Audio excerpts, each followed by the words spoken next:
سال کی رخصت پر آپ دارالعلوم دیوبند تشریف لے گئے تھے. قیام دارالعلوم کے زمانہ میں ڈابھیل کے چند طلباء دارالعلوم پہنچے، روایت حفظ کی تکمیل کی، جن میں قاری اسماعیل بسم اللہ محتمیم جامع القراءات، قاری حنیف، قاری الیاس وغیرہ شامل ہے. یہ قاری اسماعیل بسم اللہ صاحب بھی ایک عجیب و غریب اور بہت ہی پرکشش شخصیت کے حامل ہے. اپنی زندگی، ان کی زندگی خود جو ہے بڑی سادہ.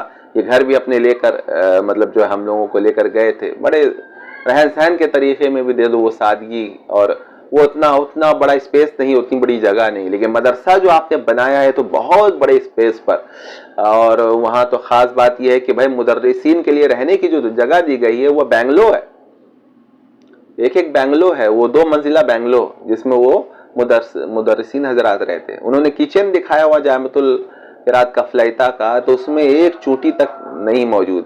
روٹی پکانے کا، کھانا رکھنے کا اسٹو سب جدید ترین ماڈرن. تو مدرسہ ہو تو ایسا ہو. اگر آپ حضرات بھی کبھی جو ہے گجرات جائیں ہے نا، تو اور سورت جائیں تو وہاں کے مدارس کا جو ہے وہ ضرور معائنہ کریں اور دیکھیں کہ بھائی وہ آپ جو سمجھتے ہیں نا کہ بھائی یہ بھوک مری کے یہ شکار لوگ ہیں، یہ کیا کھائیں گے اور کیا جو ہے یہ کریں گے، ایسا ہے ہی نہیں. اسی عرصے میں مولانا اسد مدنی کا